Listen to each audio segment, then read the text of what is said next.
Las opiniones y comentarios expresados en el siguiente espacio son exclusiva potestad de quienes lo emiten. Esta empresa televisora exime su responsabilidad o participación en los mismos.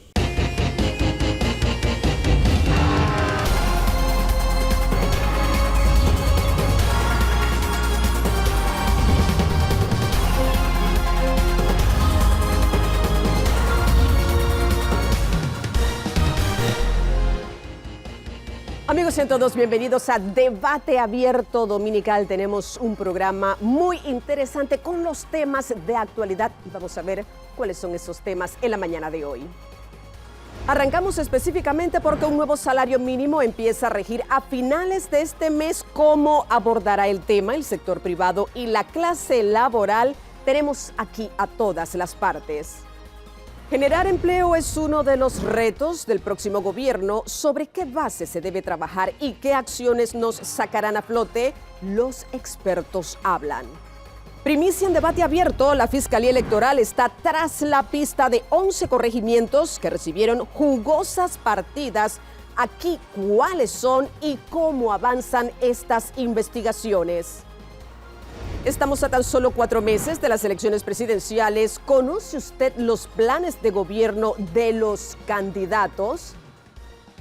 Y una asamblea que no levanta su imagen con importantes temas pendientes. ¿Cómo terminará su último periodo? Tendremos aquí al diputado independiente Juan Diego Vázquez que desglosa este escenario. Bien, vamos a arrancar con un tema importante en la mañana de hoy. Ha sido el anuncio por parte del Ministerio de Trabajo del nuevo salario mínimo. Vamos a presentar a nuestros invitados, el viceministro de Trabajo, Fernando Castillero, también la profesora Nelva Reyes, secretaria de la CGTP, representante de la clase laboral, y el economista del CONEP, Alfredo Dubois. Danilo Toro, como siempre aquí, porque vamos a analizar un tema muy importante. Danilo. Sí, así es, Dorcas. Y yo creo que tú como periodista ya que te ha tocado ver varios salarios mínimos, muchos salarios mínimos, nos ha tocado también escucharlo de parte de las entregas de ustedes. Esa es una noticia que alegra a unos, pero enfurece a otros. Normalmente no es una noticia que uno puede decir cogió a todo el mundo feliz. Bueno, yo creo que en este caso particular... O incomoda si no enfurece. Sí, a ver, es histórico que es el gobierno a quien le toca decidir, pero en este caso en particular hay que decirlo, el sector privado ha mostrado mucha preocupación, diciendo no son las condiciones, pero la clase laboral también ha dicho, hombre, nosotros esperábamos de un 20, un 22%, no un 4.5%, que es donde se arranca. Pero antes de iniciar con los invitados, yo sí quisiera poner en contexto estas cifras que voy a dar. Antes de la pandemia, por ejemplo, en Panamá operaban arriba de 96,000 micro, pequeñas y medianas empresas con una sostenibilidad de 7 años específicamente. 2 años después de la pandemia, el 40% cerró. Yo creo que estos datos son muy importantes. Y hoy en día contamos con un parque empresarial que difícilmente llega a los 3 años. Voy a revisar un informe de la Autoridad de la Micro, Pequeña y Mediana Empresa que indica que al cierre de 2021 quedaban 71.542 microempresas que representan el 87% del parque empresarial, seguido de 6.680 empresas pequeñas y de 1.691 medianas. Las grandes empresas eran de 2.388 para un total de 82.312 empresas. Y viceministro, voy a arrancar con usted. ¿Qué demuestra esta datadura? Que las cifras a medida que pasaron los años y sobre todo con la pandemia se vinieron deteriorando. Entiendo que el Ministerio de Trabajo evaluó varias variables, en este caso en particular, y tomó la decisión con pinzas. Pero tengo que decirlo, las personas que están aquí hoy en día en la mesa estuvieron en esa mesa de negociaciones, pero siento que hoy en día están con los brazos cruzados. ¿Y ahora qué hacemos? Dice el sector laboral, y el sector privado también dice, ¿ahora qué hacemos? Viceministro, esas variables puntuales que se tomaron para hablar de este 4.5%, 6% en la gran empresa y obviamente un 7% en el sector bananero. Bienvenido. Muchas gracias, Dorca. Saludos a todos los televidentes que nos observan a través de este medio de comunicación. Nosotros en la mesa de salario mínimo, en la cual participamos los que estamos aquí sentados hoy, se debatieron muchas variantes, muchos indicadores, ¿verdad? De parte del sector trabajador, que presentaron sus exposiciones, como el sector empleador, adicional a las ponencias que hacía el sector gubernamental en esa mesa tripartita. En base a esos indicadores que había o que se presentaron, ¿verdad? Y al no haber un consenso, lastimosamente, de parte de ambas partes que estaban sentados en la mesa, nosotros tuvimos que ver esas variables como el PIB, tuvimos que ver también, evaluar el tema del crecimiento económico, tuvimos también que ver el índice de precio al consumidor. Fue una gran cantidad de variables y de indicadores macro y microeconómicos que tuvimos que sentarnos a analizar para poder tomar esta decisión. Y de manera de que ambas partes, tratar de que ambas partes salían satisfechas, pero lastimosamente en estas decisiones a veces que uno tiene que tomar nadie queda como contento, gobierno, nadie queda contento, exactamente, pero den por seguro que esta decisión fue tomada de manera responsable por el gobierno nacional a fin de que colaboremos también con ambas partes, el sector trabajador y el sector empleador, a tener una mejor calidad de vida. Recordemos que es una premisa que sin empresa no hay trabajadores y sin trabajadores no hay empresa. Entonces, es una sinergia que debe haber entre ellos y mantener esa buena comunicación, como se lo decía antes de comenzar el programa, pero que esa decisión que tomamos fue basada en indicadores, no fue caprichosa, fue muy bien pensada, tratando de buscar la mejor decisión para el país. Así lo ve la clase laboral, profesora Nelva. Muchas gracias, Dorcas, por la oportunidad que nos da de expresar la posición nuestra, pero no sin antes desearle al pueblo panameño, a las y los trabajadores, que este año 2024 sea mejor, ¿no? Eso es lo que aspiramos. Y para ello, nosotros planteamos en la mesa, porque fue una mesa que inició el día 30 de agosto, que estuvimos conferencias, tuvimos presentaciones de parte de distintas entidades del Estado, de la Contraloría y de otras entidades que nos daban un reflejo de cómo estaba el país, estadísticamente en la parte de la data. Yo creo que eso es importante. También hicimos giras a algunas provincias donde pudimos intercambiar con la micro y también con, creo que no fue nadie de la gran empresa, pero sí con la microempresa, tanto en Bocas del Toro como en Chiriquí, también en Colón. Y eso nos ayuda a todos y a todas a que pudiéramos tener una visión mejor sobre el ajuste al salario. Ustedes esperaban un 20 o un 22%, nosotros, ¿no? Nuestra propuesta, era lo ideal para ustedes. Nuestra propuesta que la hicimos ahí a Mitradel era de entre el 20 y el 25% para la microempresa, ¿no? Para la pequeña empresa. ¿Y eso por qué lo hacíamos, Dorca? Porque es el sector que más empleomanía tiene en el país. Usted lo ha señalado hace un ratito.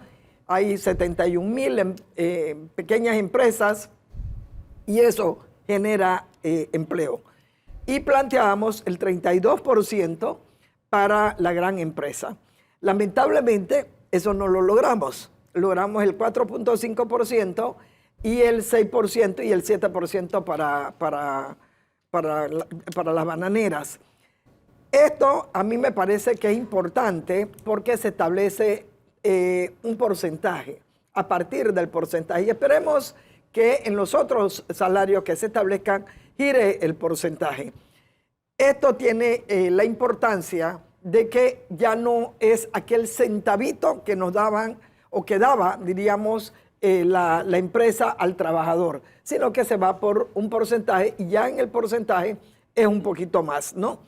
Eso es una parte que nos parece importante y que la planteamos los trabajadores allí en la mesa y fue acogida. Claro. Si bien no estamos, diríamos, satisfechos, porque no estamos satisfechos porque nuestra propuesta era otra. Sin embargo, sí genera a los trabajadores un poquito más que ese centavo que daba, por ejemplo, en el 19, por cuando hubo el ajuste. Claro, solamente como un datito para que nos acompañe el economista Dubois y Danilo también tome la palabra. En diciembre, la canasta básica cerró con $283.46, la más baja, la más alta $324. Estoy hablando específicamente de información de la Codeco de Panamá y San Miguelito. Y cuando nosotros vemos el salario mínimo, el más bajo que se aprobó es de 341. Cuando yo hago esa resta, ¿cuánto queda? Sin embargo, cuando vamos a la otra cara de la moneda, que es el sector privado, aquí yo escucho qué va a pasar con los salones de belleza, qué va a pasar con los talleres de mecánica, qué va a pasar. No pueden asumir el costo. Bueno, por lo menos eso es lo que se ha dicho, señor Dubois. Y recuerdo una entrevista cuando en el 2021 se iba a hacer el ajuste que correspondía anterior a este. Y usted en una entrevista decía, es que Panamá no está en un país en crecimiento, estamos en recuperación. Bueno, yo no sé si por todo lo que ha pasado en el país, también todavía seguimos en un país en recuperación. El planteamiento del sector privado, en este sentido que ya dijeron ustedes, bueno, vamos a acatar este salario mínimo. Gracias, Dorcas, Danilo, por la invitación al CONEP. Nos permite hacer un poquito de docencia. Nuestra intervención fue con un enfoque muy analítico, muy técnico, porque así debe ser analizado el proceso de revisión de salario mínimo. Hay que aclarar algunas cositas. Nosotros estuvimos presentando un bloque de 7 conjuntos de variables para analizar la situación del país. Respondiendo rápidamente a tu pregunta, comparándonos con el 2019, porque 2021 y 2022 fue un crecimiento por efecto rebote y no fue un crecimiento orgánico. Por eso escuchabas 15% de crecimiento. Eso es rebote. Cualquier movimiento que tú hagas cuando hayas caído es un boom, es un alto crecimiento. Comparándonos con el crecimiento de los primeros 3 trimestres del 23 versus 2019, hay 3 sectores de los 6 que más generan empleo que todavía no alcanzan sus niveles. Construcción, turismo y sector industria manufacturera, que son precisamente los sectores con mayores multiplicadores tanto de la producción como del empleo. Entonces, esto hay que tomarlo en perspectiva. Además de eso, pues lamentablemente se dio un shock en la economía, que ni siquiera lo causó la pandemia, sino más bien los cierres de calles reiterados, tanto en julio del 2022 como ahora en octubre, noviembre, que eso sí afectó dramáticamente a las pequeñas y medianas empresas.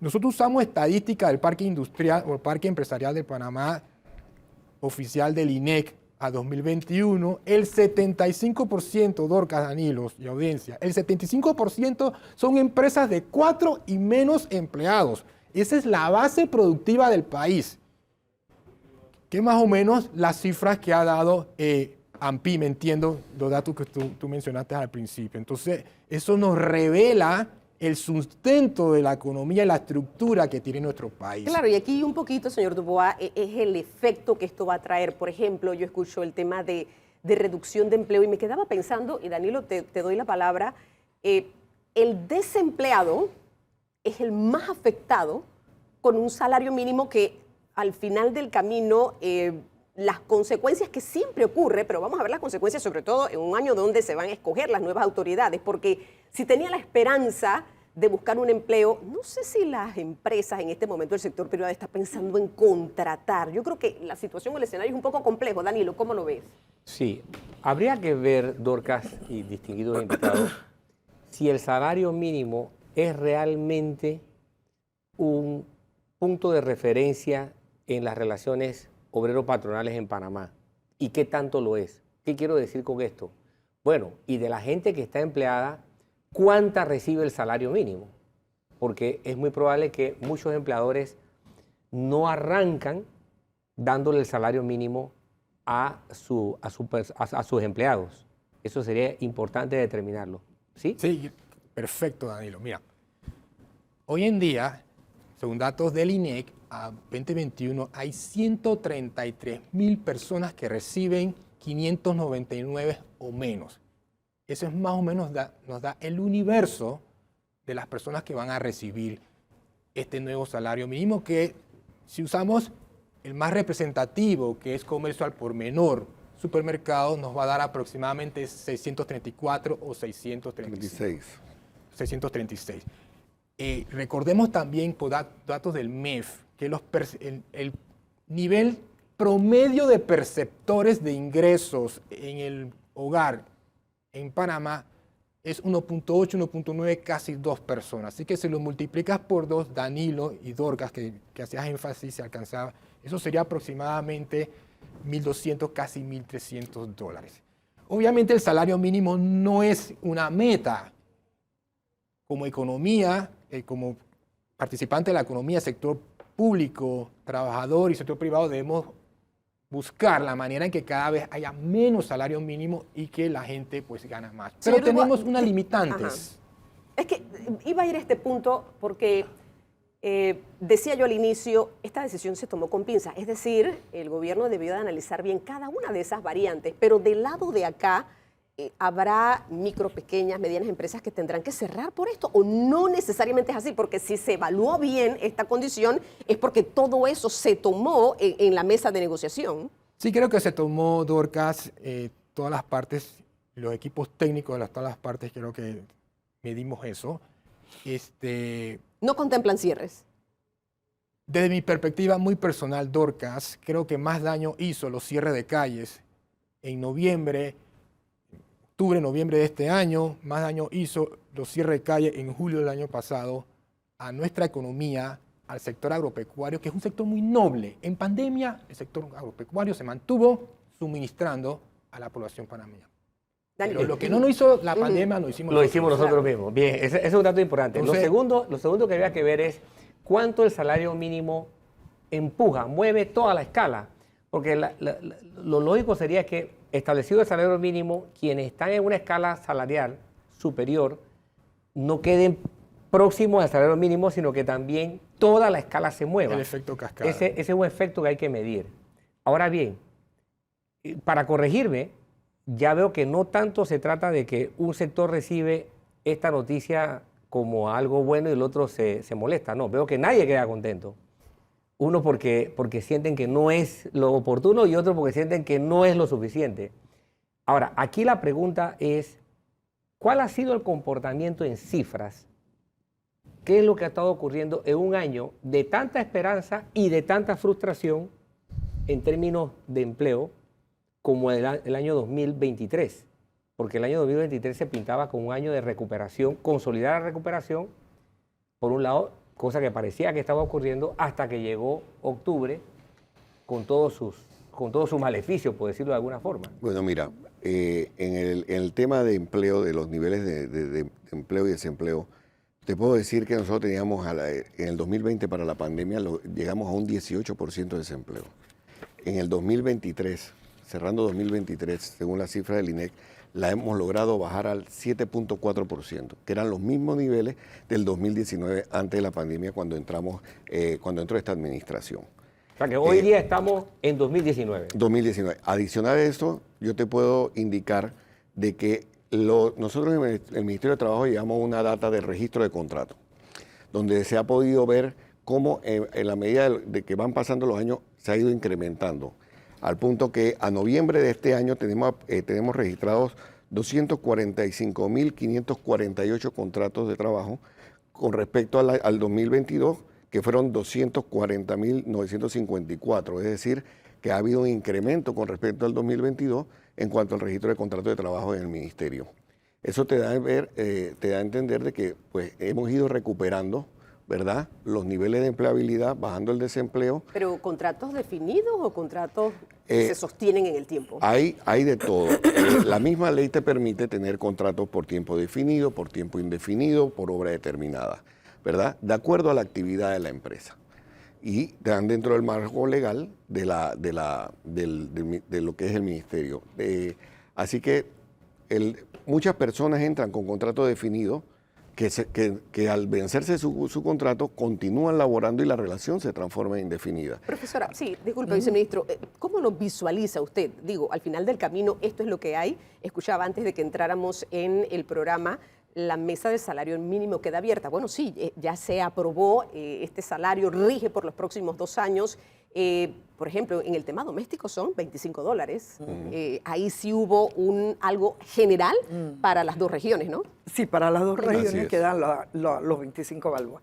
Hay 2 cosas, Dorca. Una, el salario mínimo debe de satisfacer todas las necesidades que tiene un trabajador. Y me refiero a que tiene que estar contemplado. Eso en el 59, cuando hubo la marcha de hambre y desesperación, fue lo que se planteó. Tiene que contemplar la vivienda, tiene que contemplar los gastos de la alimentación, porque a veces nada más se quiere hacer ver de que el salario mínimo es la alimentación. No. Y si vemos eso, sabemos perfectamente que este salario no le alcanza a la familia panameña para poder cubrir vivienda, cubrir transporte, que esto se ha ido incrementando el costo del transporte, la parte de la salud, la parte de la educación y la parte de la manutención, que son 5 aspectos fundamentales que debe de cubrir el salario mínimo. Pero nosotros tenemos casi el 65% de la familia panameña está dirigida por una sola persona, no es las 2 personas. Ahí no entran 2 salarios, ahí entra un solo salario. Entonces, ese solo salario donde tú tienes, digamos, 2 hijos o 3 hijos, eso no alcanza. Por ello, nosotros como trabajadores estamos planteando y hemos planteado desde la mesa del diálogo laboral que se hizo, la rebaja y la regulación de los precios de los artículos fundamentales. Es más, lo que se acordó en la mesa del diálogo allá en Penonomé, de los 72 artículos, por lo menos que mantengan esos 72 artículos que hoy no se mantienen. Bueno, entonces, eso es fundamental. Mire, Dorcar, el costo de vida en este país está muy alto y ese salario que hoy se devenga no alcanza. Y ningún empresario va a morir porque se haga un ajuste. No hablamos, ahora se ha hecho un ajuste, pero hay que hacer un aumento general de salarios. Ese Eso otro es tema, claro. fundamental. Aquí hay 1 millón de personas, Dorca, lo hemos en todos lados, lo repetimos, que está pasando dificultades, está pasando hambre. Aquí hay 100,000 niños que tienen problemas de nutrición. Lo han dicho los mismos médicos. Claro, es que hay muchos entonces, retos, sí, esto es profesora. una cuestión bien grande, que no es un problema de que el sector empresarial, bueno, tiene que ganar porque tiene que ganar. No, aquí tiene que ser más justo. A mí me diera vergüenza que siendo el sector empresarial, que aquí tenemos 1 millón de personas que pasan hambre, que en el mundo se sepa que Panamá está en el 3er lugar de los países de la peor distribución de la riqueza. Y una de las formas de distribución de la riqueza es precisamente dándole un salario justo y digno a los trabajadores. Y eso no se da. Profesor, eso no se da. Claro, bueno, se nos acabó el tiempo en No este puede segmento. Yo creo que el tema está en el tapete, es lo que rige a partir de los próximos 2 años. Y miren, en el próximo bloque vamos a hablar de desempleo. Por eso le preguntaba al viceministro de Trabajo si estos empleos eran sostenibles o eran definidos. Yo creo que aquí hay grandes retos. Y ahora que la profesora estaba terminando con esta reflexión, a la próxima administración gubernamental o aquellos que quieren ocupar o ser el nuevo inquilino del Palacio de las Garzas, este es uno de los principales retos que hay definitivamente en nuestro país, generar empleo, cómo se va a hacer, en qué tiempo se va a hacer. Vamos a hablar de ese tema cuando retornemos de la siguiente pausa comercial. Acompáñanos, esto es Debate Abierto.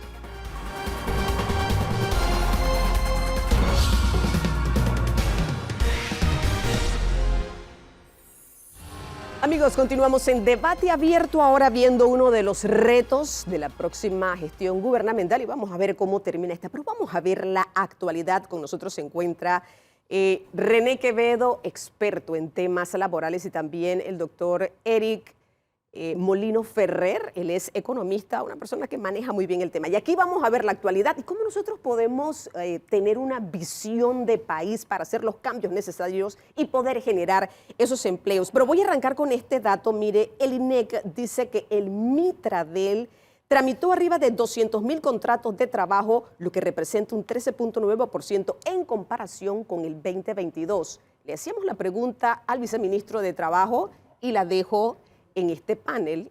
¿Esto es sostenido en el tiempo o estos son contratos definidos que al final del camino es una alegría momentánea? Bienvenidos a nuestros invitados. Buenos días, Dorca. Buenos días, Danilo. Un placer estar acá. Como primera reflexión, yo creo que obviamente tuvimos la cuarta peor contracción económica en el mundo en el 2020, así que venimos obviamente comparado a los años anteriores. Venimos rezagados. Pero todavía estamos generando. Mitradel tramita hoy, de enero a octubre, ha tramitado 23.000 nuevos contratos laborales por mes versus 33.000 en el 2019. ¿Okay? Estamos tramitando 30% menos empleos o menos contratos laborales. Ahora, hay una cuestión muy importante que tenemos que tener en consideración.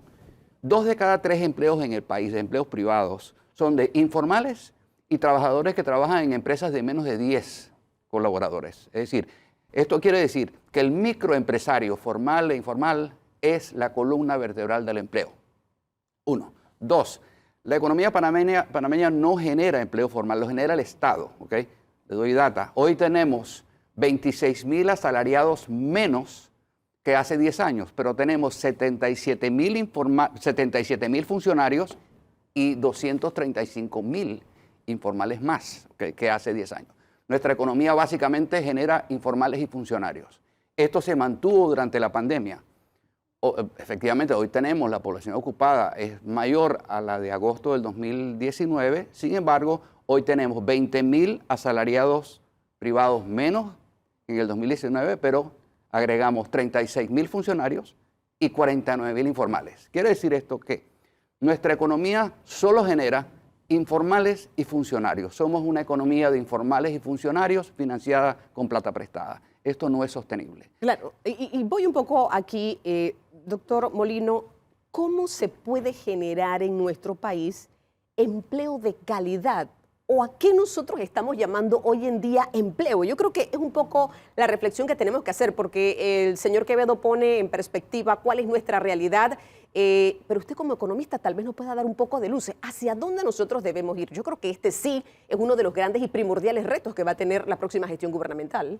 Mira, al final, y como lo estaba diciendo René, nosotros vivimos una circunstancia donde no hay confianza. Es decir, si tú quieres atraer la inversión extranjera directa, ya no nos podemos confiar de que el dólar es suficiente, de que bajar los impuestos es suficiente para atraer esa inversión. Si tú te pones a ver cuáles son las estadísticas de cuáles son las principales fricciones o las principales barreras que tiene el inversionista, tanto local como internacional, para poder invertir en Panamá, es que se enfrenta a una pared de burocracia e ineficiencia estatal, se enfrenta a un mercado laboral con muchísimas rigideces y lamentablemente también vemos en las calificaciones de PISA que todavía estamos muy rezagados en cuanto a la calidad de la educación del país. Y también tienes un alto nivel de corrupción. Entonces, ¿quién va a querer invertir en un país donde no se respeta el Estado de Derecho y no hay seguridad jurídica? Entonces, uno de los principales desafíos que tiene la próxima administración es cómo va a generar esa confianza. Nosotros recientemente, y esto ya es una tendencia que lleva mucho tiempo, nosotros tenemos una percepción de riesgo país que está muy por arriba de varios países que no son grado de inversión, al punto que hace un par de días llegamos al mismo nivel que Colombia. Entonces, ¿cómo es posible que nosotros tengamos esa percepción de riesgo país, que digamos, lamentablemente, riesgo país lo que mide es probabilidad de impago de la deuda de la República, pero tenemos esa percepción de que nosotros ya no somos un país donde vale la pena invertir? Ese cambio hay que hacerlo radical y hacer una transformación de la imagen de Panamá. Es que hemos perdido, o sea, a nivel internacional ya no tenemos ese atractivo. La inversión directa extranjera la hemos perdido. Creo que ocupamos qué posición. Usted tiene la data específicamente. Mira, es decir, hemos fallado bastante en esto. Y mira, veamos los años más recientes, del 2020 al 2022. Tú estás viendo que Uruguay, que ahorita mismo es misma calificación de riesgo que Panamá, y está mucho mejor percibido que Chile, que es varios grados de inversión por arriba, atrajo 13.5 mil millones de dólares entre 2020 y 2022 de flujo neto. Tienes países como Guatemala, tienes países como Costa Rica, tienes países como República Dominicana que están trayendo mucha más inversión hacia Panamá. ¿Cómo es posible que, por ejemplo, un país como Guyana, que bueno, ahorita están teniendo un boom por un tema de gas e hidrocarburos, están atrayendo 10 mil millones de dólares, que son países que nuevamente no son países grado de inversión, no tienen la estabilidad del dólar, no tienen el canal? Y lo que pasa nuevamente es eso, nos estamos enfrentando a una realidad que ¿Cómo tú puedes decirle a alguien, venga a invertir en turismo si las calles se mantienen cerradas? ¿Cómo le puedes decir a alguien, oye, ven a invertir en este país si un par de años después te pueden cancelar los contratos y decir que es que fue porque el gobierno lo hizo mal planteado? Nadie va a querer invertir en una circunstancia donde no se respete el Estado de Derecho y que no haya transparencia en los procesos judiciales. Obviamente no hay certeza en la inversión. El retorno que uno recibe por una inversión es porque asumió un riesgo y esa es su recompensa. Sin embargo, ¿cómo yo voy a querer invertir en una situación donde ni siquiera hay reglas claras del juego o yo no sé quién me puede defender si el día de mañana tengo un problema? Danilo. Sí, escuchándolo, uno queda perplejo porque la realidad es que pareciera que no hubiera seguridades en el país. Y lo digo porque la aspiración de mucha gente es tener un empleo estable o tener un puesto permanente. Pero bueno, ¿qué más estable o permanente podría ser el trabajar en una mina que tiene una duración de 20, 40, 60, 80 años y de repente pues la gente se queda sin empleo? ¿O qué más estable que trabajar en una empresa como el Canal de Panamá que necesita agua y que hoy día tenga como primera preocupación el poder contar con el agua que necesita? Entonces, estos elementos, ¿qué pintan sobre el concepto de empleo formal, empleo permanente o empleo estable que hemos tenido hasta el día de hoy? ¿Se puede decir que esto permanece todavía o tenemos que voltear la página y pensar en otra cosa? Sí, hay que voltear la página, porque la economía no está generando empleos formales, los está generando el Estado con plata prestada, como dije antes. ¿Por qué? Porque no hay confianza, efectivamente, como lo dice Eric. ¿Okay? O sea, hasta ahora, por ejemplo, no somos un país turístico, ¿okay? Porque el 62% de los empleos en el turismo son informales. Es decir, no existe confianza, ni vamos a ser un país turístico hasta que invertir en el turismo panameño sea buen negocio. Lo mismo en la logística, 61% de los empleos en la logística son informales. Entonces, nosotros, la pregunta de dónde generar empleo es dónde podemos generar confianza. Sin inversión privada no habrá generación de empleo formal. Si no hay confianza para que la inversión privada se dé, vamos a seguir generando informales. O sea, como dije antes, esta es una economía que genera estrictamente funcionarios e informales. Eso definitivamente no es sostenible. Yo creo que todo este proceso con el tema de la minera nos ha llevado para mí, espero que nos lleve a replantearnos como país qué queremos ser. Obviamente hay que prepararse para un impacto masivo, no podemos pretender que vamos a eliminar de un plumazo 5% del PIB, 14% de toda la inversión extranjera que hay en el país y 21% de toda la inversión extranjera que ha entrado al país desde que somos grado de inversión y no va a pasar nada. Por supuesto, así como pasó con el canal.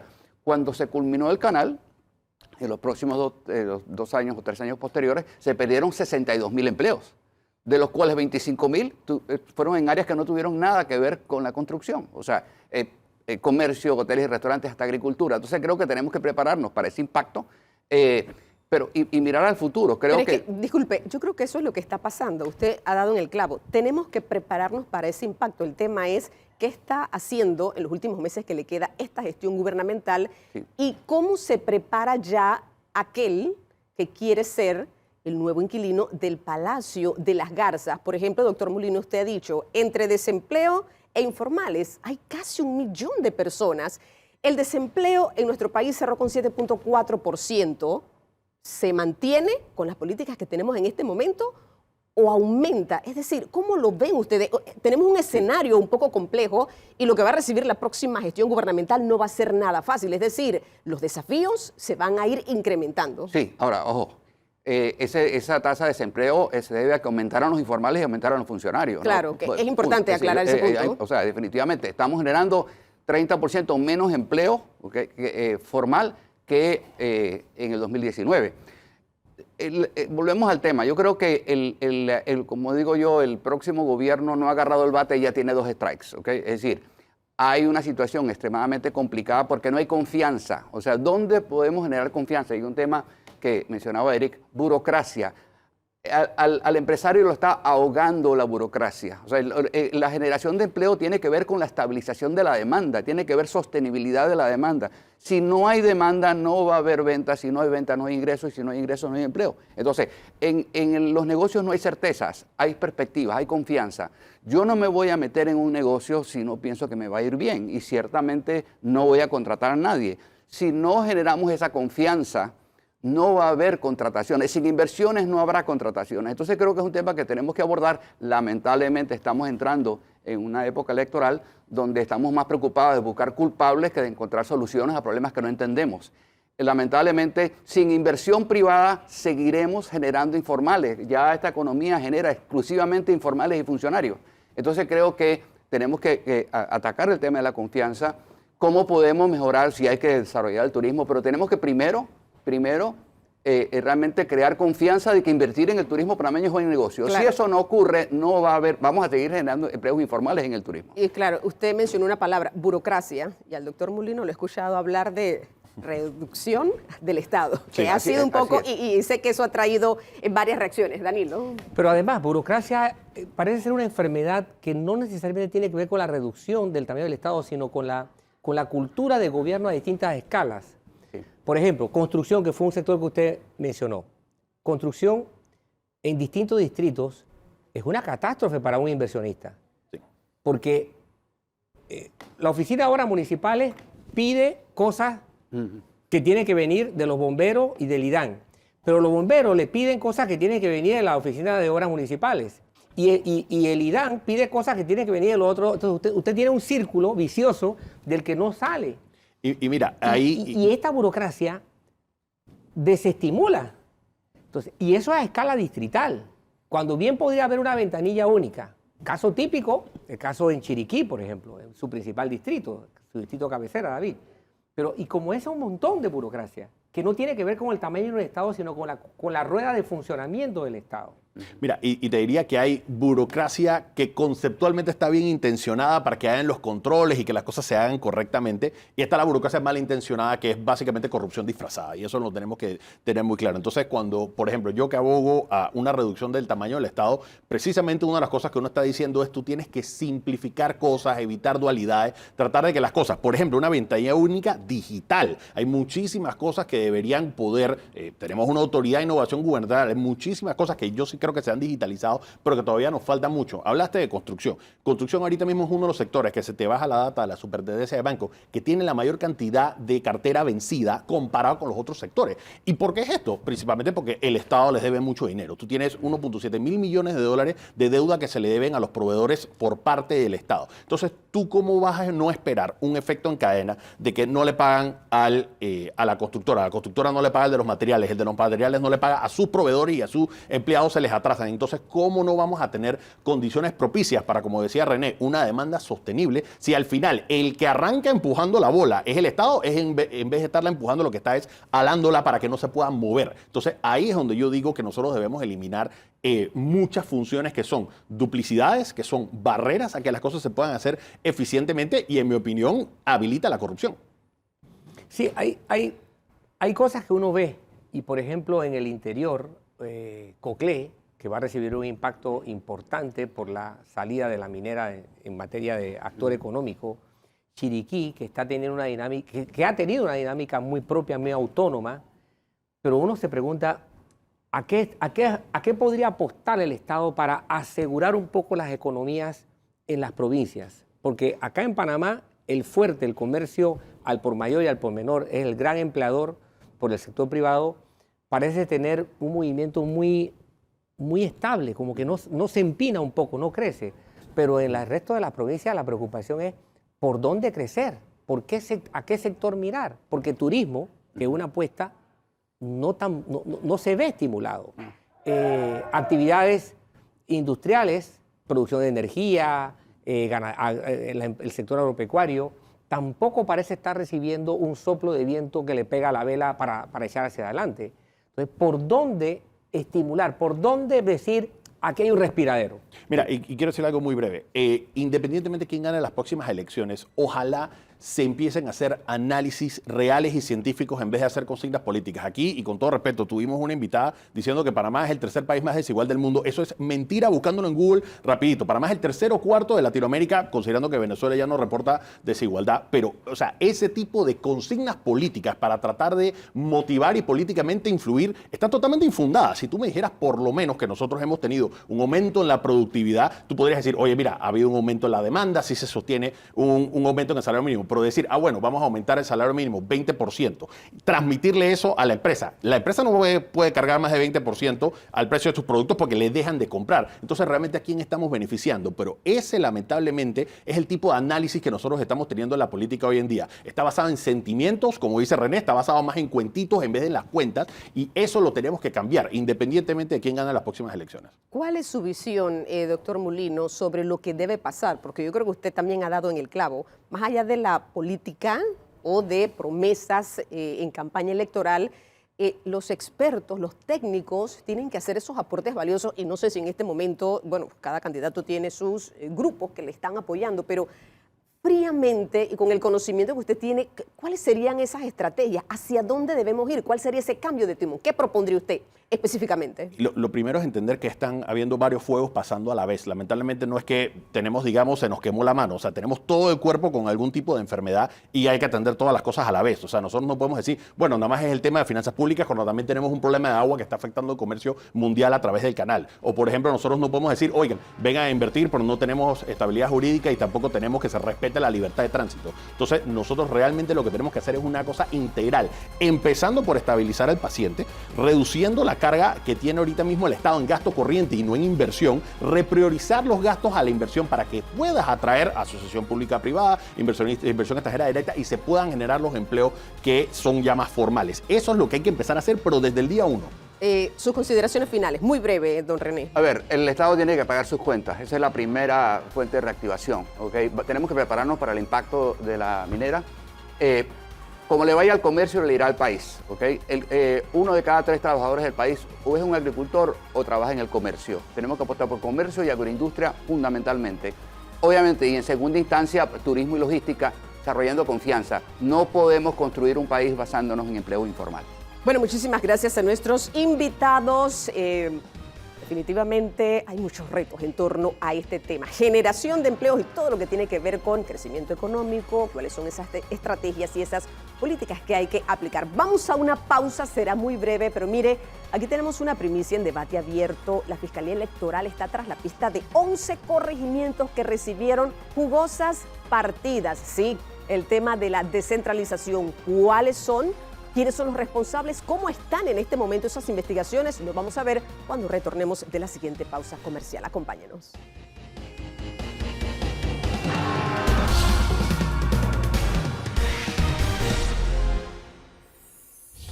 Amigos, ya estamos de vuelta. Esto es Debate Abierto. Bueno, en esta oportunidad tenemos una primicia. La Fiscalía, dije al cierre del bloque anterior, Tribunal Electoral, Fiscalía Electoral, está adelantando una investigación, está tras la pista de 11 corregimientos que recibieron jugosas partidas y vamos a ver en detalle con nuestros invitados, el jefe nacional de la Oficina de Recepción de Denuncias de la Fiscalía Electoral, el licenciado Luis Rodríguez, y también el abogado de la Fiscalía Electoral, Juan Carlos Pérez. Gracias por estar con nosotros y disculpen que lo diga de esta manera, pero apareció la Fiscalía Electoral. Todo el mundo se pregunta, ¿dónde ha estado la Fiscalía Electoral durante todo este tiempo con tantas denuncias? Ya sabemos todo lo que ha pasado con el tema de descentralización paralela y todo lo que abarca este tema. Ahora, quisiéramos arrancar por aquí, precisamente con el jefe nacional de la Oficina de Recepción de Denuncias. ¿Cuándo se arranca esta investigación? Y tenemos que decirlo, Danilo,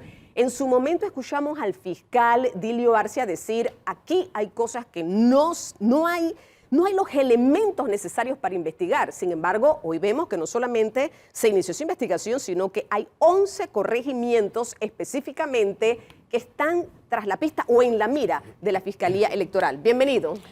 Gracias, muy amable. Buenos días a todos. Bueno, mira, lo primero que tengo que aclararte es que la Fiscalía General Electoral siempre ha estado presente. Y de hecho, desde el año 2019, donde el doctor Dilio Arcia Torres asume la responsabilidad fiscal general electoral. Dicho esto, es importante que la ciudadanía sepa que la Fiscalía lleva un sinnúmero de investigaciones. Evidentemente, la Fiscalía, por ser una institución relativamente pequeña, no tiene el presupuesto para estar divulgando a nivel de publicitario lo que se hace. No obstante... No, pero no, nosotros- disculpe, no hay que divulgarlo. Aquí tenemos los espacios siempre para cuando se dan este tipo de investigaciones, el funcionario viene y dice qué es lo que está pasando. Creo que ese ha sido un poco la queja, el malestar de que si hay investigaciones, obviamente, se den a conocer. Es básicamente eso, licenciado. Siga, por favor. Ya no Hombre, me le interrumpa. agradezco definitivamente la oportunidad que se abre hoy día. Tenga usted la seguridad que así vamos a considerarlo para futuros tiempos. La Fiscalía en estos momentos tiene un sinnúmero de investigaciones. En el año 2023, el año que acaba de iniciar, hasta el mes de octubre del 23, hemos tramitado alrededor de 3.000 y restos de casos, de denuncias. De estas 3.000 y restos de denuncias, hemos despachado judicialmente 743 casos. Es decir, la Fiscalía General Electoral siempre está trabajando los 365 días del año. De estos casos tenemos, hemos logrado 150 y restos de condenas. Dicho esto, nosotros en este momento estamos haciéndole frente a la investigación de los dineros de la descentralizada. Estas partidas nosotros ya comenzamos a realizar los análisis necesarios para determinar la línea de investigación que estamos realizando. Permítame, licenciado, solamente porque tengo la nota que en primicia nos las han suministrado de la Fiscalía Electoral, donde se detalla un poco que dentro de estas investigaciones, del total de 679 juntas comunales a nivel nacional, 125 recibieron fondos por encima del mínimo establecido, mientras que 547 recibieron fondos por debajo de este mínimo y 7 no recibieron recursos de descentralización. Información que se ha manejado. De los 81 municipios a nivel nacional, 7 recibieron montos superiores a los establecidos en la legislación. En consecuencia, se ha logrado acreditar que en efecto existió una entrega de fondos de descentralización en exceso, y tomando en cuenta que el año 2023 fue un año preelectoral en donde los partidos políticos llevaron a cabo sus procesos de selección de candidatos, es prioritario hacer una investigación detallada sobre el uso dado a los fondos de descentralización. Y allí precisamente en pantalla tenemos la lista específicamente. Se ordenó que se inicie una investigación de las siguientes alcaldías y juntas comunales a fin de determinar la posible comisión de delitos electorales. Y ahí tenemos provincia de Bocas del Toro, por mencionar algunas solamente, y también le damos la palabra acá al abogado Juan Carlos. Corregimiento de Bocas del Toro, distrito de Bocas del Toro, corregimiento de Changuinola, distrito de Changuinola, en Coclé, corregimiento de Rihuato, distrito de Antón, corregimiento de Chiriquí Arriba, distrito de Penonomé, en Colón, en Chiriquí, en Darién, en la provincia de Herrera, en Los Santos, en la provincia de Panamá, menciono corregimiento de Ancón, corregimiento de Curundú, de Juan Díaz, Amelia Denis de Icaza en el distrito de San Miguelito, Belisario Porras en el distrito de San Miguelito, Omar Torrijos en el distrito de San Miguelito y en Panamá Oeste, corregimiento de Capira, distrito de Capira. Y acá podemos mencionar otras tantas también en la provincia de Veraguas, Gunayala, Huargandí. Ninguna se escapó, licenciado Juan Carlos. Sí, bueno, gracias primero por el espacio que se nos da y téngalo por seguro que estaremos aquí en Canal 4 y en Metcon cada vez que tengamos algo que ustedes quisieran conocer. ¿Cuándo comenzó esta investigación? Esta investigación comenzó cuando se dieron las publicaciones en medios de comunicación social sobre este tema. Paralelamente, la Fiscalía General Electoral abrió una investigación de oficio. ¿Fue fácil para ustedes obtener información de la Autoridad de Descentralización, del Ministerio de Economía y Finanzas? No sé si incluso abarcó la Contraloría. Hábleme de las instancias a las que ustedes tuvieron que pedirle esta documentación. Por eso viene la aclaración. Se hizo una petición a distintas instancias, primero para acreditar la existencia de la veracidad del traspaso de estos fondos con el Ministerio de Economía y Finanzas. Y el Ministerio de Economía y Finanzas pues, nos facilitó la información correspondiente al desembolso a nivel nacional. Y eso nos llevó a nosotros pues, a hacer el análisis, primero, como usted bien señaló en la nota, cuáles juntas comunales y municipios recibieron, cuáles no, y de los que recibieron, cuáles en exceso, en cuáles en menos cantidad, y poder de una manera u otra determinar cuáles eran los lugares en donde debíamos iniciar, porque quiero hacer la aclaración, ese listado es enunciativo. Puede la Fiscalía General Electoral aumentar el número de circunscripciones que van a ser objeto de investigación. O sea que este listado que usted ha hecho no solamente es preliminar, hay que sumar a por lo menos 7 corregimientos. ¿Más? Correcto. ¿De los 11? De los 11 más una alcaldía, porque este caso o esta resolución es la que lleva la Fiscalía General Electoral producto de una investigación de oficio que abre la misma Fiscalía y una denuncia que se nos presenta. Licenciado, vemos en pantalla, y quiero darle la palabra a Danilo también, vemos en pantalla, esta es la lista que ustedes nos suministraron. Por ejemplo, arrancan con Bocas del Toro. ¿Qué vieron específicamente en Bocas del Toro? Porque aquí hay que hablar específicamente de lo que la ley plantea. Hay un monto específico anual de $110,000. Aquí estamos hablando de dos aspectos fundamentales por los cuales recibe el dinero las juntas comunales. Usted está hablando, no solamente son estas 11, hay 7 más. ¿Dónde se encuentra la investigación en este momento? Y hablemos específicamente de este primer renglón. No sé si usted lo puede visualizar, me imagino que ustedes manejan esta información al detalle también, ¿no? Bueno, las otras 7 son en el interior y era donde quería llegar. Esas otras 7 llegaron por denuncias directas a las fiscalías del interior sobre el uso en determinados corregimientos en Los Santos, en Veraguas y en la provincia de Bocas del Toro. Por lo tanto, esas investigaciones están vinculadas, pero se llevan por los propios fiscales donde se recibieron la denuncia. Respóndame esta pregunta. Del 2019 al 2024 se crearon 22 nuevos corregimientos. Dentro de esos nuevos corregimientos están aquí en esta lista. Bueno, recuerde que estos nuevos corregimientos pueden ser creados en este periodo, pero como el representante, que es la autoridad que representa, valga la redundancia, el corregimiento, es elegida en el 2024, esos corregimientos en realidad entran aquí. Nacen a la vida jurídica en esta elección cuando se elige su titular. Simplemente la ley lo que hace es que hace un periodo de creación anterior. Pero que en el anterior, dicho sea de paso, fueron 33, si la memoria no me falla, ¿no? Así, sí. Eso sí, en el 2019 eso sí aumenta, están dentro del listado de los corregimientos que ya participaron en este proceso de descentralización. Como le expliqué, ahora tenemos este tipo de denuncias que incluye alcaldías e incluye juntas comunales. ¿Cuáles fueron los criterios? Recordemos que nosotros estamos, por mandato legal, encaminados a investigar el uso de estas partidas para, como dice la norma del código, para beneficiar o perjudicar candidatos o partidos políticos. Entonces, detectado estos donde hubo un exceso, vamos a ver cómo fue el uso. Si ese uso está justificado bajo los parámetros de la ley o no está justificado. Y si ese uso guarda relación o no con un aspecto político. En la parte operativa, ¿qué significa esto?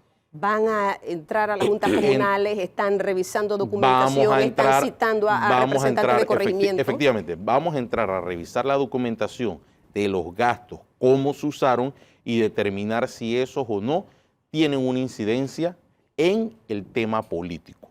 Nosotros, recordemos, nosotros no manejamos el tema administrativo, si esos fondos fueron desviados o no desviados, eso no es el tema de nosotros. Nosotros vemos es el uso final que se les da. Y en base a eso, pues podemos de una u otra forma determinar si es procedente la judicialización de estos casos ante los jueces penales electorales, si comprobamos efectivamente que el dinero fue usado en política. Así que eso es un tema que nuestras unidades de la Fiscalía en el interior y en Panamá van a encargarse de determinar durante todo este periodo, que es muy importante por la proximidad a la fecha de la elección general. Es decir, la Fiscalía Electoral aquí está actuando por iniciativa propia. No hay denuncia interpuesta, no hay señalamiento. Hay una mezcla porque, por ejemplo, en Panamá o esta resolución que ha dictado el doctor Odilio Garza como fiscal general electoral obedece a un expediente que abrió de oficio. Pero como les dije, en el interior, paralelamente tenemos otras investigaciones que sí vinieron por denuncias que los propios moradores hicieron contra, en todo caso, las juntas comunales y una alcaldía. Bien, estamos enfrentando un problema entonces que posiblemente venga del pasado, o sea, estamos hablando de un posible problema que viene del pasado, esa sería la expresión correcta, y que va a tener posiblemente consecuencias en las elecciones, si se confirma que efectivamente hay un delito electoral. Pero hay otros problemas que han ido saliendo a la luz pública y mi interés ahorita es saber si ustedes están como Fiscalía Electoral pendientes de los signos que han ido apareciendo. Hemos tenido primarias electorales en varios partidos que han sido realmente preocupantes. Tuvimos una primaria electoral en el Partido Cambio Democrático muy tensa, tuvimos una primaria en el partido PRD en el que hubo acusaciones o señalamientos de urnas infladas en las que hubo posiblemente más votantes de los registrados. Hemos tenido o tenemos candidaturas presidenciales de candidatos que perteneciendo a un partido son candidatos de otro tipo de organización electoral, lo cual sin duda alguna va a acarrear tensión. Mi pregunta es, ¿está la Fiscalía Electoral preparada para lo que por lo menos a mi entender va a ser una campaña electoral y un ejercicio electoral tenso, muy tenso, en el que no va a haber disminución de acusaciones, pleitos, y existe el riesgo incluso de incumplimientos legales que les tocará enfrentar? ¿Están ustedes prestos a enfrentar los retos de una campaña electoral subida de tono? Bueno, por supuesto. La Fiscalía Electoral no escapa de su rol constitucional de ser coadyuvante en este proceso electoral y definitivamente estamos preparados. Tuvimos una participación muy significativa en las elecciones primarias. Ahora, recordemos que nuestro sistema electoral también le da muchas responsabilidades al Tribunal Electoral, sobre todo la organización de primarias. El tema de las candidaturas que usted está hablando es un tema que tiene que ser analizado primero por el Tribunal Electoral, pero en lo que respecta a la Fiscalía Electoral no es ajena a lo que usted está señalando. Sabemos que va a ser un torneo electoral muy tenso, va a ser muy conflictivo y en efecto pues vamos a estar preparados. ¿No tienen déficit de recursos humanos aquí? Bueno, ¿quieren? Por favor. Sí, gracias. Bueno, la Fiscalía General Electoral en estos momentos está preparada tanto financieramente como con el recurso humano para hacerle frente a la próxima elección. Entendamos que la Fiscalía General Electoral, por mandato jurídico, solamente puede aprender el conocimiento de los delitos electorales y las contravenciones electorales.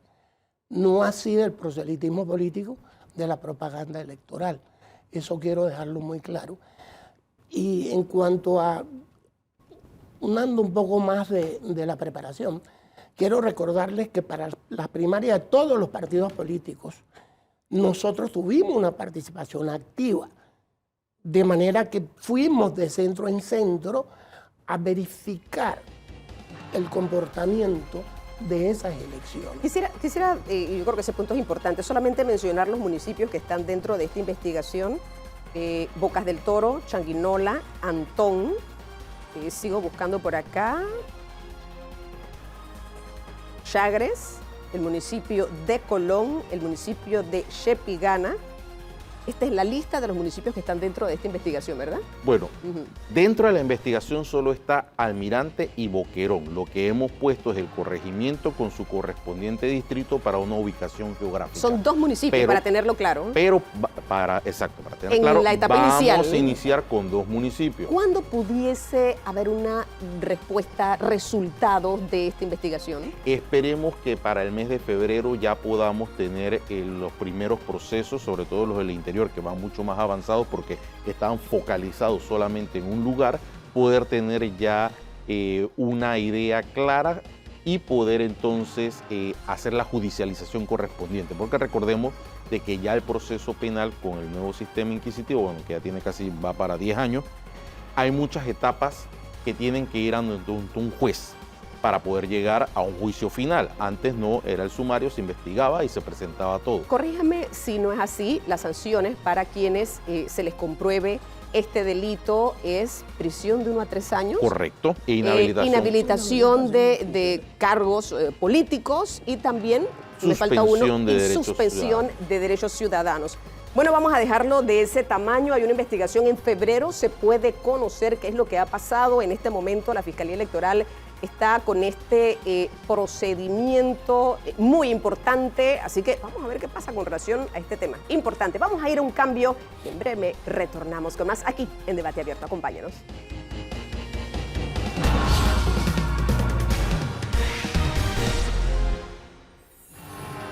Amigos, estamos de vuelta. Esto es Debate Abierto. Hoy, Danilo, nos acompaña el diputado independiente Juan Diego Vázquez. Bueno, y en los meses finales de esta experiencia interesante, yo no sé si al final lo va a extrañar, diputado, no estar en la asamblea, pero cada vez que podemos observar ahí en la Comisión de Presupuesto, lo hemos visto constante en esos cuestionamientos a cada funcionario que va a la Asamblea Nacional. Mire, acabamos de entrevistar a representantes de la Fiscalía Electoral, hablan de una investigación inicialmente a 11 corregimientos.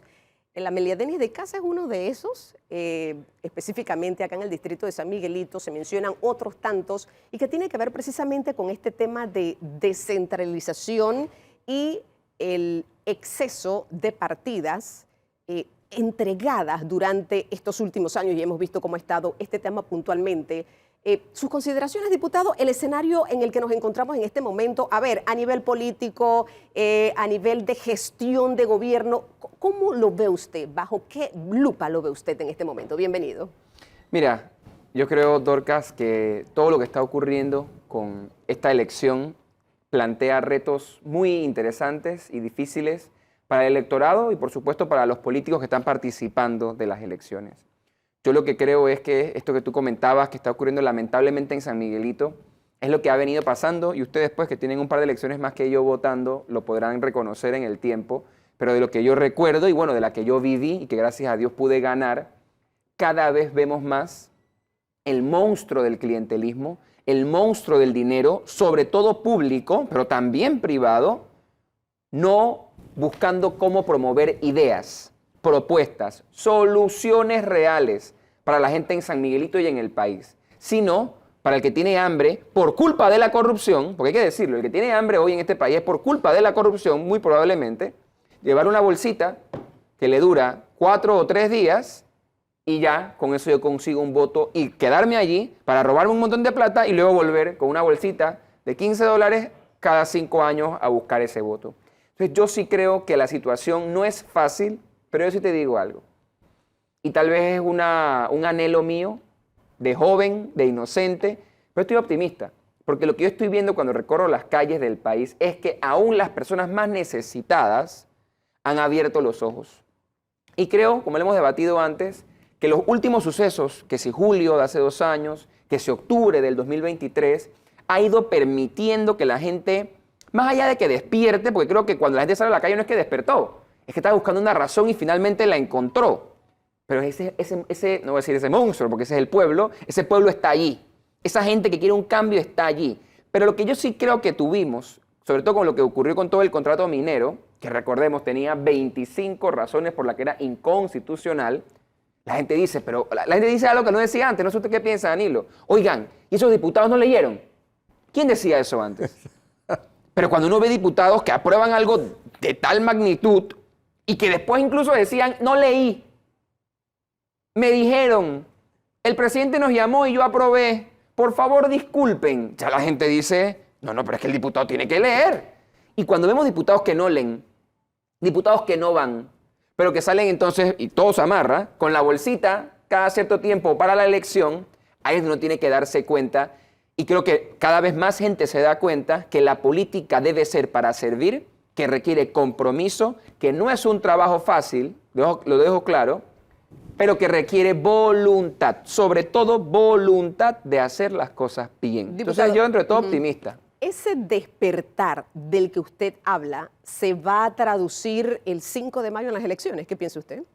Mira, yo tengo aquí esta taza de café, no tengo una bola de cristal, pero te repito la respuesta anterior, yo me siento optimista y yo siento que sí. Y mira, me toca tal vez entre el optimismo y ver las acciones pasadas de la gente. Cuando yo salí a buscar firmas, Dorcas, ustedes que son periodistas que han estado en eso todo el tiempo, o investigadores, ¿quién daba un cuara por mí? Muy poca gente. Y lo digo desde mi experiencia propia, nosotros estábamos en la campaña, que fue una campaña casi que familiar, me atrevo a decir, con amistades muy cercanas además, en la esperanza de ir cambiando a la gente a la que tocamos cuando tocábamos la puerta. Hola, buenos días, mire, soy un joven, no vengo con grandes equipos, vengo con mi mamá, con mi familia, con mis amigos a buscar el voto. Yo decía que si yo sacaba 1000 votos, eran 1000 votos de gente que le cambié la percepción de la política y para mí era una victoria. Y el pueblo reconoció mi trabajo duro con 35.000 votos. Eso, yo siempre se lo digo a la gente, ese mérito no es mío. Ese mérito es del pueblo de San Miguelito que escogió entre más de 60 opciones una diferente, una distinta, buscando cambiar lo que ha tenido históricamente y que lamentablemente hoy sigue teniendo en algunos de los representantes pues, que tenemos en el distrito y en todo el país. Entonces yo sí creo que ese despertar que se ha visto, ¿y cuál es mi esperanza? Te voy a confesar aquí, la juventud. Cuando yo fui a votar, porque eso es lo interesante de la democracia, yo fui a votar, Danilo, en mi primera elección. Nunca en mi vida había ido a votar. Y cuando me enfrento a la urna por primera vez, encuentro, entre otros, mi nombre en la papeleta. Esa es la democracia, elegir y ser elegido. Yo tuve esa oportunidad. Pero cuando yo fui a votar, éramos alrededor de 60.000 jóvenes por primera vez que votábamos. ¿Sabes cuántos son ahora? Más de 300.000 jóvenes por primera vez agarran cédula, agarran responsabilidad y van a poder decidir quién es presidente, quién es diputado, quién es alcalde y quién es representante. Pero quienes vamos a votar por segunda vez, como yo y otros tantos, son como 300.000 más. O sea, hay una masa importante de gente joven que puede decidir y mi esperanza, mi confianza es que lo vamos a hacer bien, Danilo, pensando en el futuro del país. Pero, diputado, a fuerza de ser sinceros, o no tanto sinceros porque usted lo es, a fuerza de profundizar en lo que usted señala, hay un valor agregado que usted trajo mucho más allá de la juventud, y es la preparación. Porque la juventud de sí misma puede significar algo. Coincido. Y es la preparación. Y esa ha sido su ventaja, que incluso en el ocaso de su periodo, usted sigue siendo un personaje influyente en la política. Mi pregunta es, ¿ve usted a su generación y a los más jóvenes que usted, pero que van a votar, preparados para hacerlo? ¿Se prepara el joven panameño para ejercer ese derecho que usted dice, elegir y ser elegido, entendiendo que eso es un poder que delega poder? ¿Cree usted que hay comprensión social de eso? Mira, lo primero es que, para ser bien objetivo con tu pregunta que es dura, los números, si no me equivoco, indican del Tribunal Electoral que cada elección, el segmento poblacional o etario que menos acude a la urna cada vez más son los jóvenes. Es decir, pese a que nos están dando cada vez más poder, parece ser que nos estamos alejando más de la elección.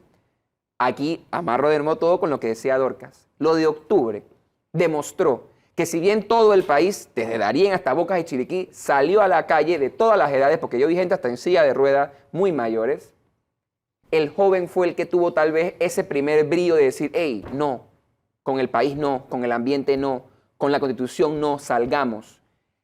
Yo sí creo, mira, y te lo tengo que decir, falta educación cívica, falta contenido electoral, es decir, que la gente termine de entender, oye, cuando yo voy a ver esta hoja de vida para presidenta en Dorcas, ¿qué debe tener? ¿Qué le hace falta? ¿Qué debo preguntarle? ¿Qué debo exigirle? Diputado, alcalde, representante, sí te digo que hace falta.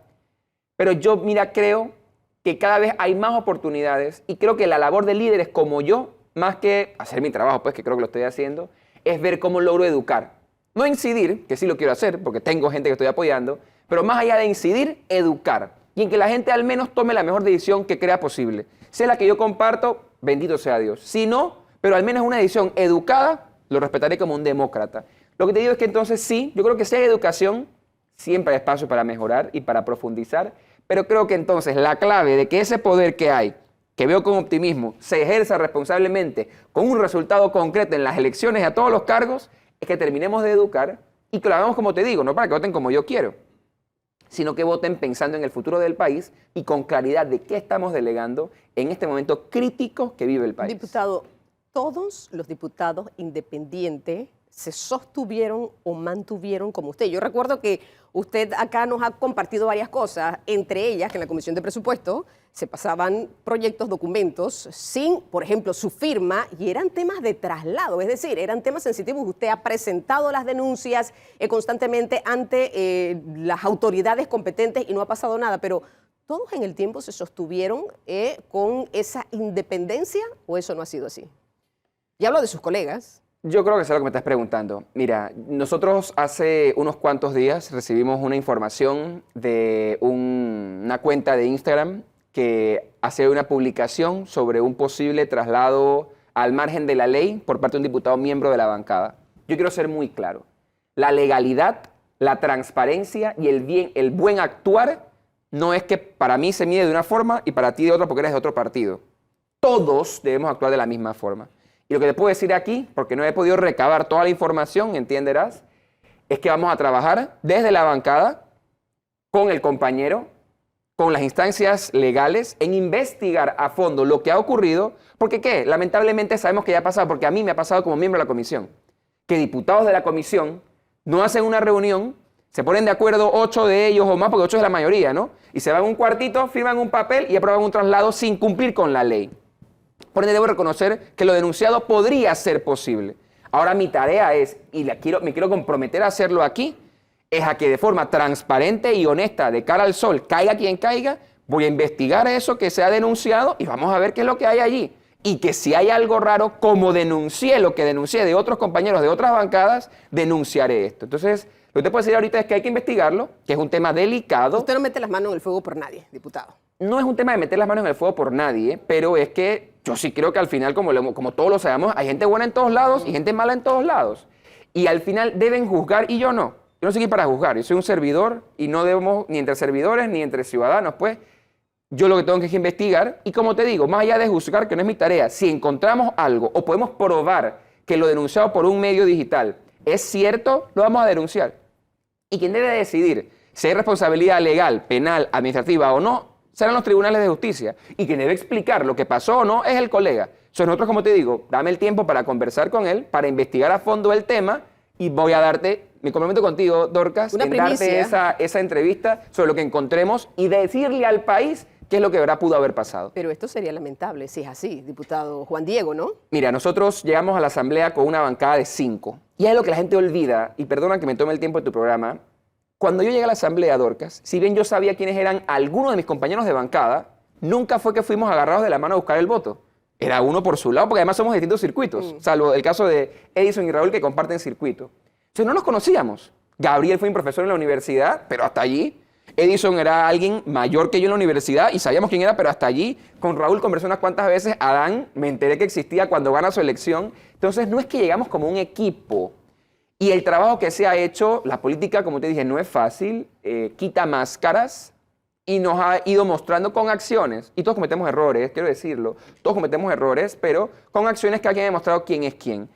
Sin duda sería triste que lo que hemos tratado de hacer como bancada, como grupo político, al margen de que si somos independientes o no, porque creo que todo el mundo puede ser bueno o malo, sí sería triste que lo que hemos estado construyendo pueda ser en algún sentido un espejismo o una falsedad, pero como te digo, me comprometo como jefe de la bancada, porque te lo mereces tú como periodista y el país, en investigar los hechos y ahí deslindaremos responsabilidades. Es un traslado de partida específicamente a la firma. ¿Qué era? Como te digo, concretamente? lo que parece ser del documento, porque como verás es un video de una cuenta Claro. que lo que uno ve es cortos y cosas cortadas, pero lo que parece ser es un traslado, creo que 2 traslados se hablan, que se hicieron cuando el compañero, el primer año del gobierno, fue miembro de la Comisión de Presupuesto por parte de la bancada y como que hicieron traslados al margen de la ley e incluso en este caso a la propia Asamblea Nacional para potenciar partidas de la Asamblea, que sabemos cómo se pueden utilizar de mal, porque lo hemos visto en el pasado.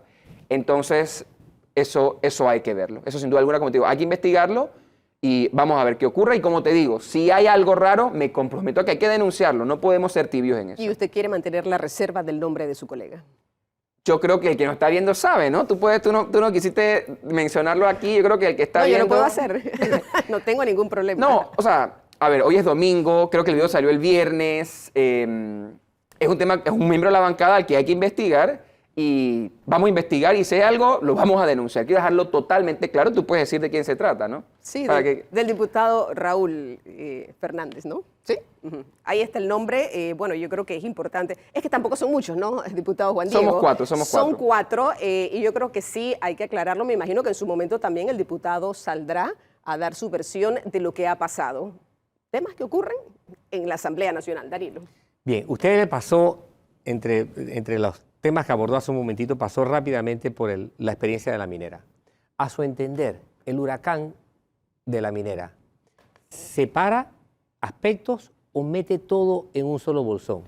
A su entender, ¿hay una reacción en Panamá anti-ejercicio de minería o hay una reacción en Panamá ante un contrato a todas luces inaceptable por las 25 razones que usted acaba de recordar? Porque son 2 cosas distintas. De acuerdo. Mire, Danilo, ¿qué ha pasado? Yo lo que creo, y creo que se dio desde cuando las protestas fueron tomando auge, hay muchos grupos de panameños distintos en su planteamiento. Yo sí creo que hay un grupo importante de personas que dicen, aquí en Panamá no puede haber mina. Creo que hay un grupo también importante que dijo, bueno, tal vez no estoy en contra de la minería, pero sí en contra del contrato. Pero creo que eso es lo sano y tal vez lo más lindo de ese ejercicio democrático y cívico que se vio en octubre del año pasado.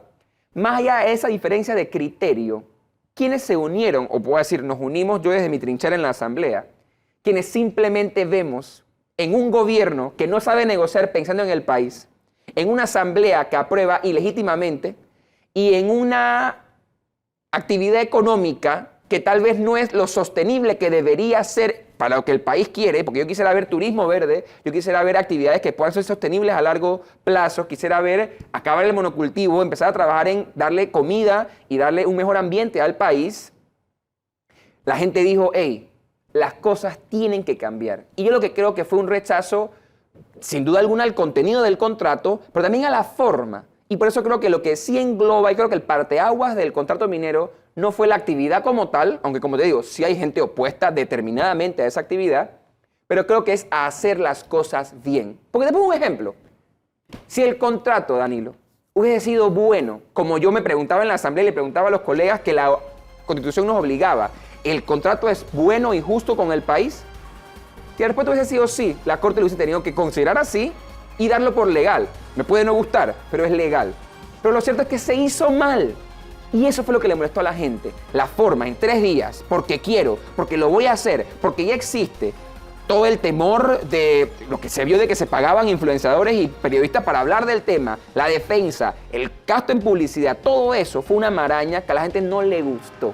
Y yo creo que eso lo que sí debe marcar un antes y un después es en cómo hacer gobierno. En cómo hacer gobierno. Bueno, muchísimas gracias al diputado Juan Diego Vázquez por habernos acompañado. La bola pique se extiende en muchos temas, definitivamente. El papel de la Asamblea, una imagen que se mantuvo allí oscura, gris al final del camino. Y como siempre decimos en política, amanecerá y veremos para ver qué pasa. Vamos a una pausa, será muy breve, pero tenemos mucho más aquí en Debate Abierto.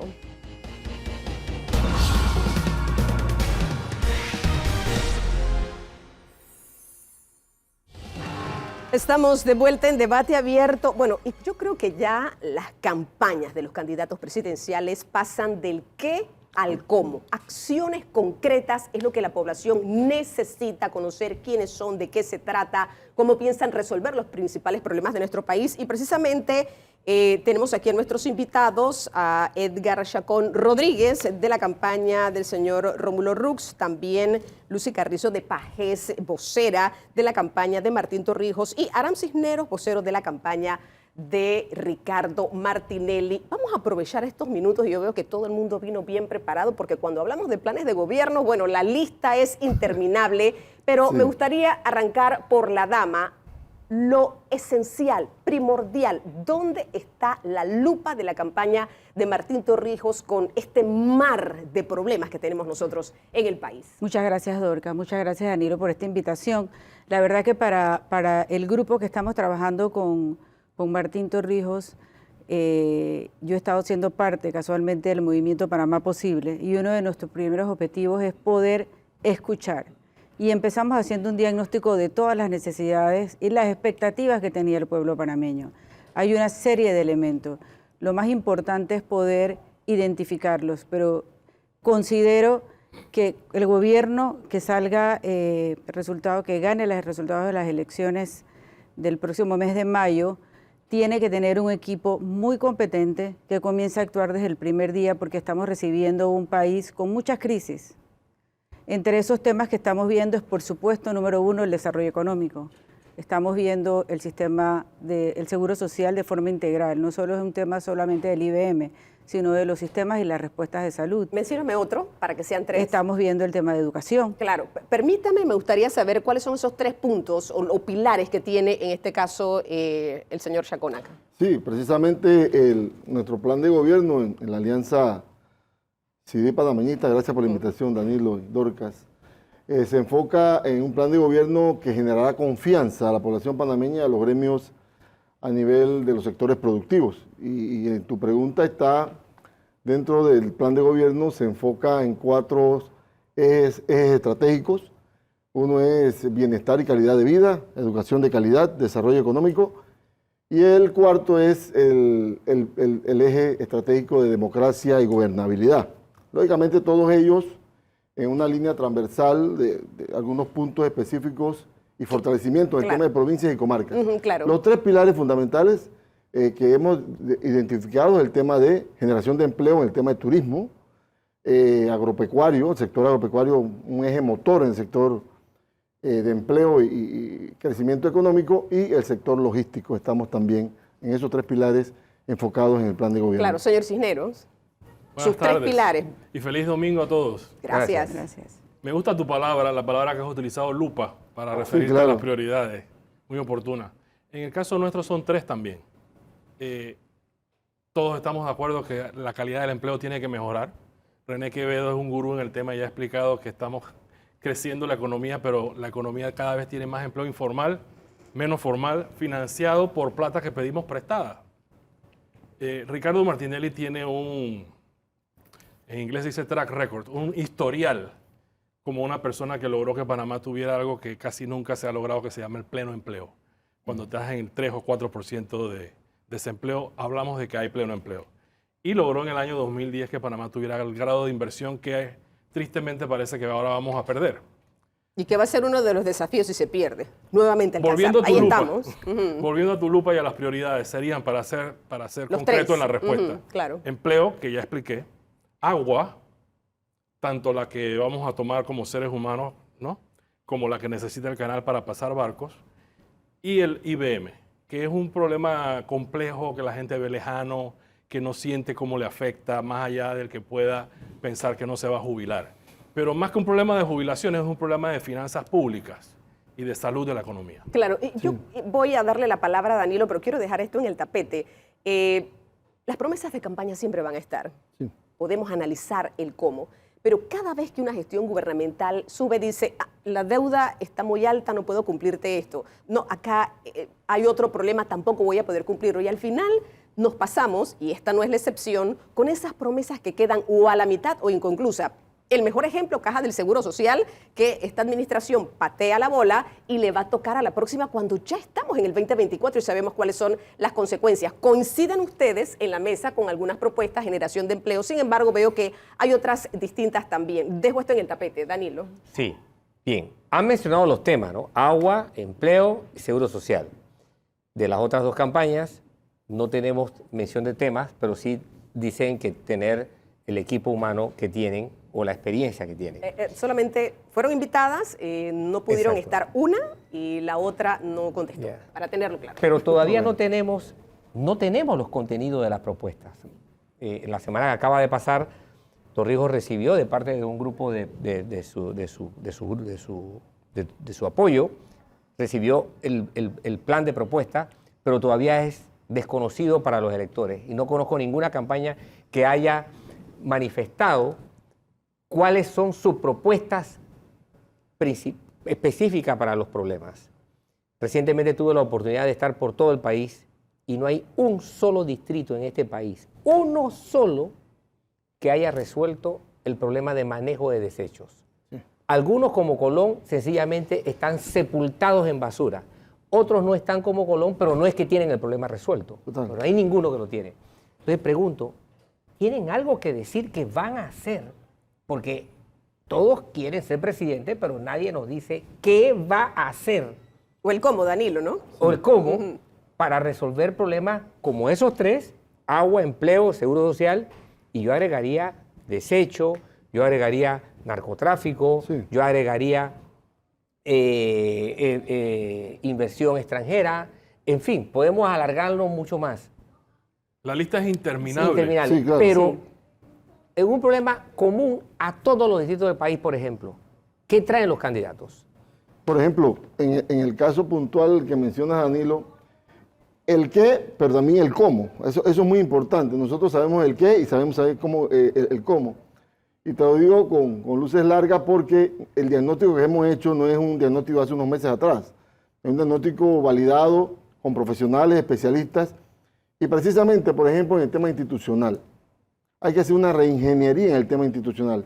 Y me enfoco en el tema del sector agropecuario, por ejemplo. El Ministerio de Desarrollo Agropecuario hay que hacer una reingeniería para poder desburocratizar las acciones que desarrolla la institución con los productores. Señor Chacón, disculpe, lo que pasa es que el tema es basura primero. Sí, es que lo que pasa es que me preguntaba. En el tema de basura, por ejemplo, él mencionaba tocó el tema de basura por coyuntural, pero en el tema de basura, por ejemplo, nosotros en el plan de gobierno estamos enfocados a dos aspectos fundamentales. El tema cultural.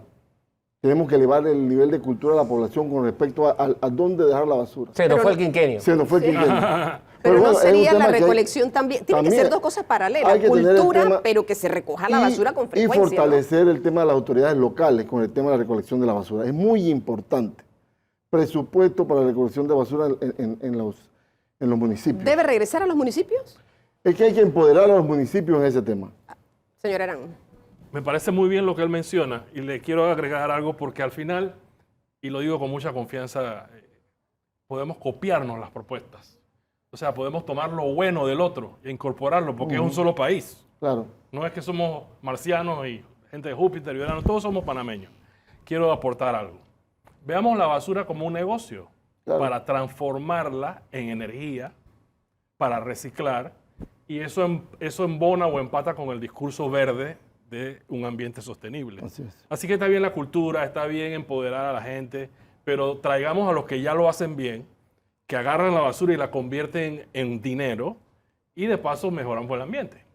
Veo que entonces acá con Ricardo Martinelli no sería el tema de regresarlo a los municipios, sino traer a empresas que realmente hagan su trabajo, porque aquí hay de todo un poco. Aquí hemos visto todo con las empresas, que sí hay un tema de moratoria, eso es cierto, pero si a mí no me recogen la basura, mal Así puede es. usted estar con la factura cada mes cobrando. Sí, hay parte y parte. El panameño no se siente cómodo con el tema de la recolección de basura, pues paga sus impuestos a tiempo, pero la recolección es ineficiente. Claro. Lo que nosotros proponemos es fortalecer las autoridades locales.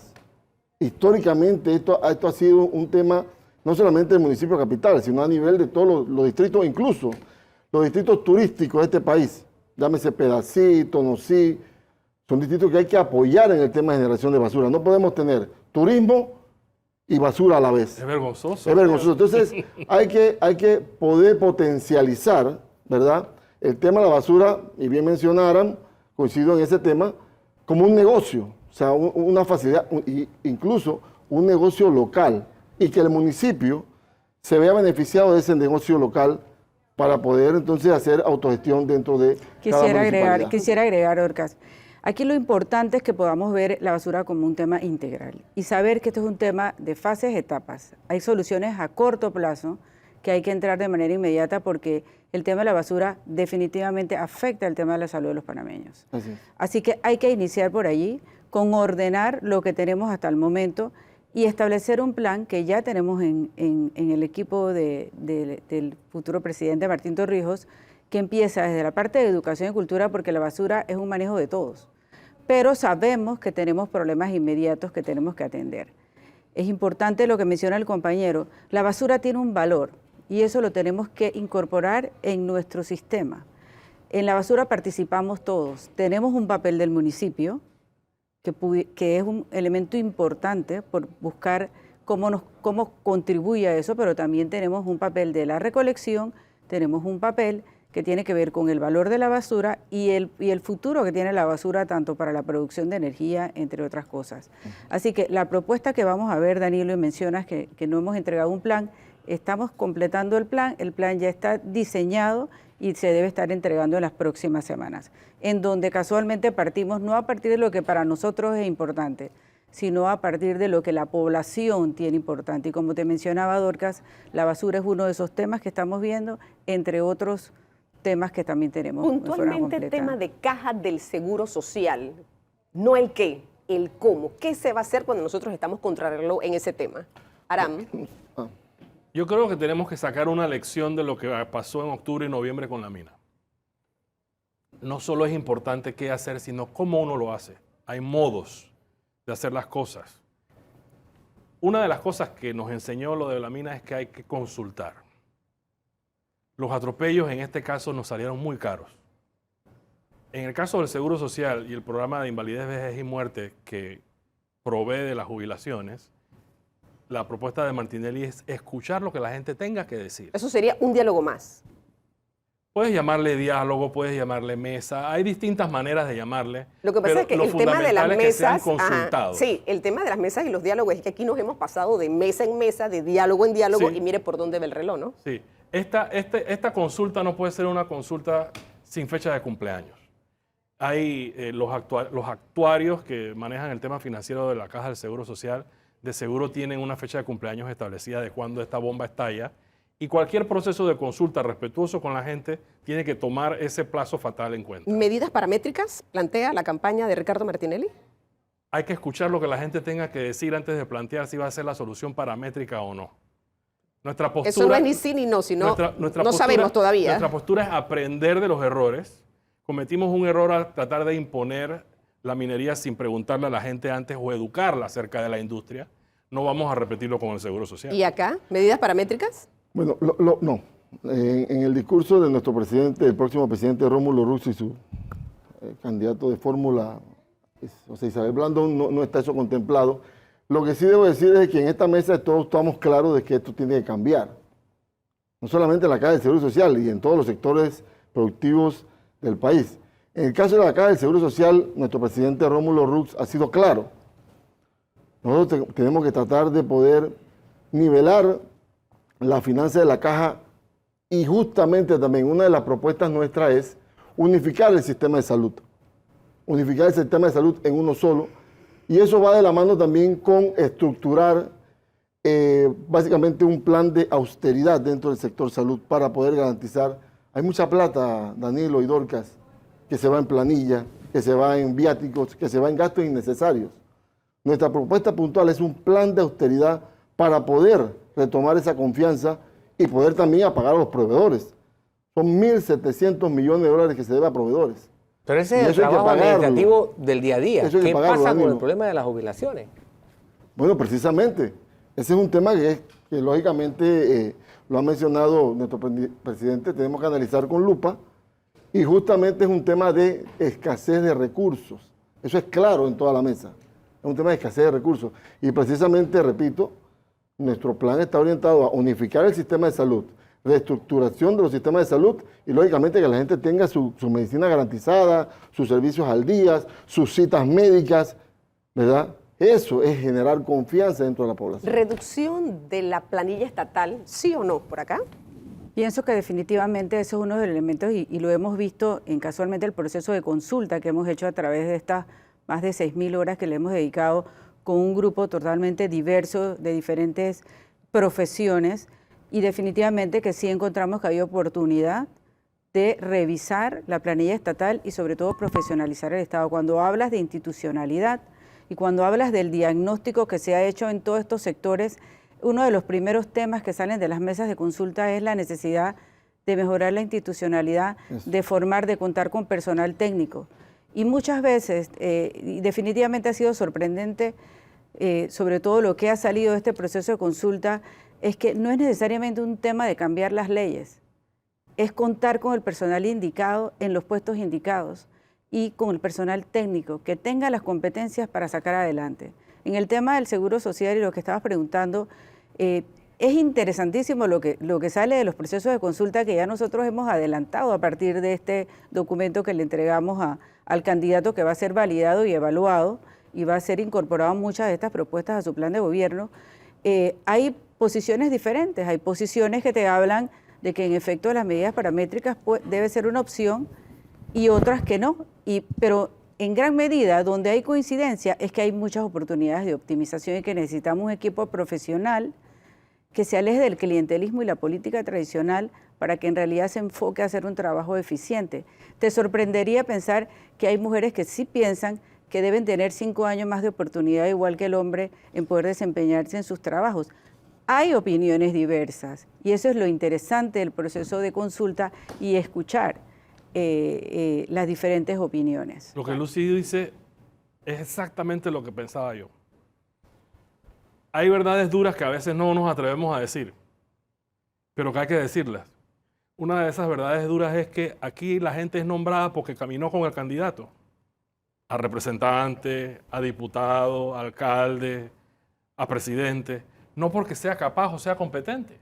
No, y unos ni siquiera van al puesto de trabajo, nada más No, cobran, que entonces, es mucho tú vas, peor por ejemplo, todavía, tú ¿no? vas a poner a los funcionarios Así es. públicos por la cantidad de kilómetros que caminaron y no por lo que tienen en la cabeza o el título que está guindado en la pared. Tienes un aparato que no funciona. Allá, entonces Es la lo mismo que reducción sí acaba de decir funcionaría Lucy. también, ¿no? No, claro, por ejemplo, Reducción de la planilla estatal. es que en el tema de generación de empleo, aumentar la planilla estatal no es aumentar la generación de empleo per se. Es que no es la función tampoco, Exacto, no es el gobierno, es el sector privado. Nosotros como propuesta de nuestro presidente Rómulo Rux es precisamente organizar la casa, es no avanzar en más instituciones dentro del gobierno, eso es básicamente establecer una planilla parasitaria en el gobierno. Entonces la idea fundamental nuestra es reorganizar la gobernabilidad en Panamá desde el punto de vista institucional. Ayer un candidato presidencial dijo que había que crear más instituciones en el sector agropecuario. No hay que crear más instituciones en el sector agropecuario. Lo que hay que es fortalecer las que existen y unificar, por ejemplo, las que ya están creadas. Porque hay mucha dualidad de funciones en el sector agropecuario y en otros ministerios y otras instituciones del Estado. Claro, termino con una reflexión de Danilo de esta conversación. Las propuestas electorales van a enfrentar muchos retos, no solo por parte de sus adversarios, sino sobre todo por parte de la sociedad, organizada o no, porque ahí están enfrente gremios magisteriales, claro, históricamente muy exigentes, gremios médico-hospitalarios, igualmente, sindicatos centrales, que han tenido beligerancia y que han definido incluso cuándo, cómo y dónde se trabaja en este país. Claro. Ustedes tendrán que probar que sus propuestas electorales sabrán enfrentar retos como esos. Eso será Bueno, así. lo dejamos de ese tamaño. Muchísimas gracias por habernos acompañado aquí en Debate Abierto. Lo que sí estoy segura es que el panameño va a hurgar, voy a utilizar este verbo, a buscar un poco más de información para poder salir de sus casas el 5 de mayo y ejercer su derecho al voto. Hasta el próximo domingo. Lo bueno viene. ¿Perdón?